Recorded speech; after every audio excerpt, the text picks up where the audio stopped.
Now, the reason for doing these make and do clips is over the years I have used these in science shows and even in television programs over many years ago. And I found that if I pared down the detail and materials for you guys, you're at home with a minimal material and you're trying to maximize what you can do with your children, particularly in this situation currently. Now, some parks are open, you may have a garden. You can take some of these projects with the kids out and try them out. Now, the reason I've done this is that home learning, I was, as a child myself, predominantly home taught. I did go to school sometimes, but predominantly home taught. Even my own children at times were taught at home as well as at school.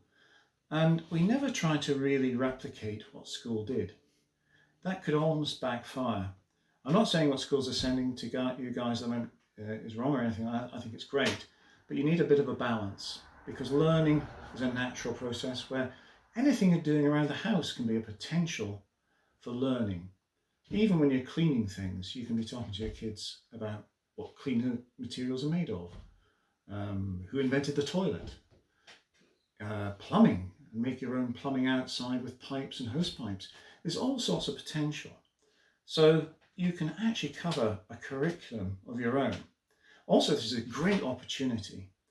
The kids aren't at school, and it can be a real problem for you guys working out what to do and when to do it. But it is an opportunity to spend time with your children and do different things. Have a different learning relationship. Not a teacher to a student, but together as a team. And this is why I'm doing these projects, to help where you can maybe learn some skills, very simple ones, and then the children can explore from a starting point, maybe making a paper plane, maybe making a kite, whatever it might be, but they can take those ideas further and experiment, make them bigger, make them smaller, make lots of things and become inventors, innovators themselves. Use this time. Learning to read books, Googling information, whatever it takes. This is a great time in a way to learn differently. Now we're going to be making the paper rocket, and we're using A4 paper because it's available usually in people's households, and it's straightforward folding. You'll think it's actually going to be as simple as making a paper airplane, which in some ways it is. Now I'm going to take the long edge and fold it across to the other long edge, and that will look very familiar. Make sure you press down that centre seam really well, then open it up, and just like making a paper airplane, you take this corner and you drag it across to that centre fold line, so it's just like making a paper airplane, pressing that down, and then do the same with the other side. Now, practice makes perfect. It doesn't matter if you don't get it so well done the first time. It will improve with many attempts. Now, we've got this edge. And now I'm going to drag that edge over to the centre fold. And that is like a paper dart.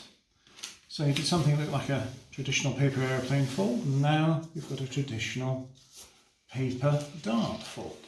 So I'm crossing this one over to the centre as well, trying to match them up, get those creases while pressed down. Now you think, right, well, that's no big deal, that's just a paper dart. But this time, a little bit more challenging. You take the long edge here and you drag that one right across to the centre as well. And it's much harder to do, more paper to fall down, especially near the point of the rocket. And get that nice and folded. And then, with the other side, match that up as well. Again, it's not as easy because you've got more paper to fold. Now, it's a very thin paper dart now. And that's, you'll know you're on the right track. That's how it looks. Now, the next thing.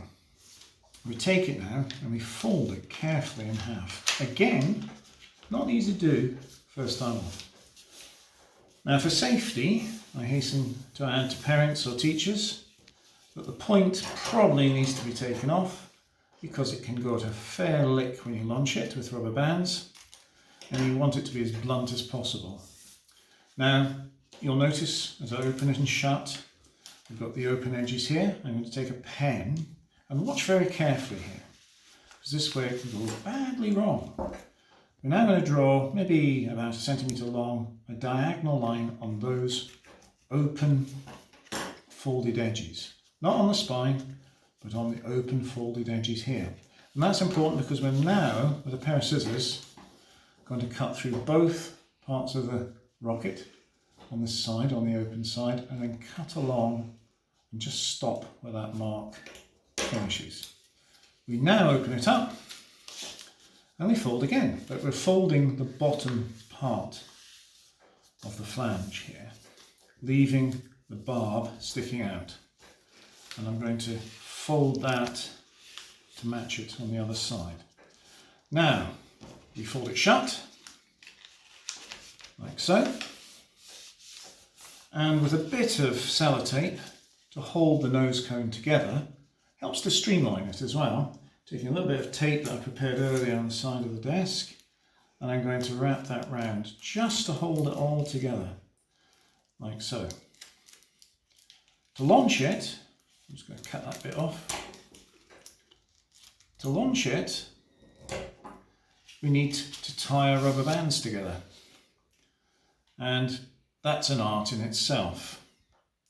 Now you need to look really close, and it'll take a lot of practice. You sort of overlap the two rubber bands and you pull one underneath the other like that, and it pulls it together.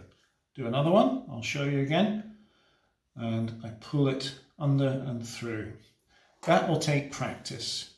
When I first was shown how to do this when I was at school by a friend who was a refugee from Uganda, it took us ages to learn how to do that with the rubber bands. And when we go outside with my helpers, we'll demonstrate how to fire that, but the rubber band goes over the edge of the barbs like that.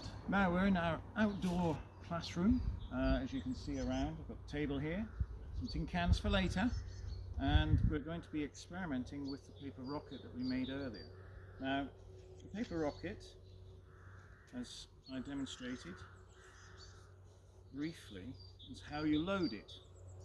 And you put the rubber band on the barbs, and the tricky thing about this is they go so fast and so high that probably on this camera, and we are quite low tech because we're actually doing this ourselves at home with just a mobile phone and my son and my helper Annie, who is our sort of volunteer child, if you like, because they've all grown up in this household, and since they were probably 2 years old they've been demonstrating and working on projects all over the country and sometimes other places too. So Annie's an expert at demonstrating.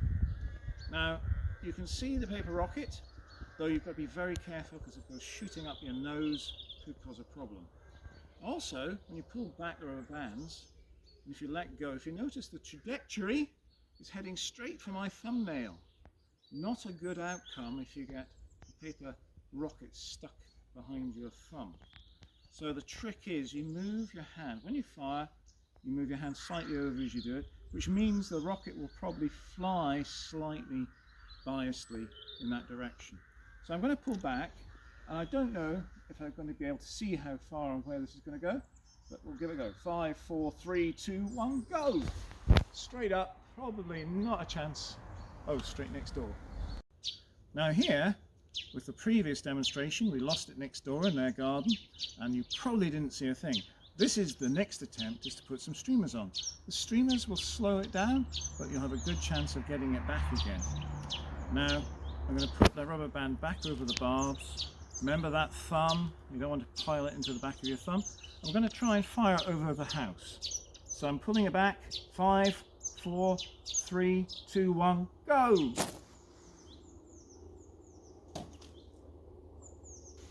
Now we have a special effects department, Annie. As I said earlier, she is a sort of representative child of the group. Not because she's childlike, it's just... Because I'm sure. It's just because she's... No! Not at all, she's lovely. But she's part of the special effects team, and you notice the special effects team has built a large paper rocket because we still feel you're not seeing things close up enough. And we're going to now fire it over towards the fields, and we'll see how we do. Right, are you going to help demonstrate, Annie? Annie, in operation here. Now we've got to be very careful here that we don't fire this paper rocket into the back of her head. Now don't do this at home, this is just for demonstration purposes. Now I'm going to put it back as far as I can, and hopefully 5, 4, 3, 2, 1, go! Oh, we hit her head.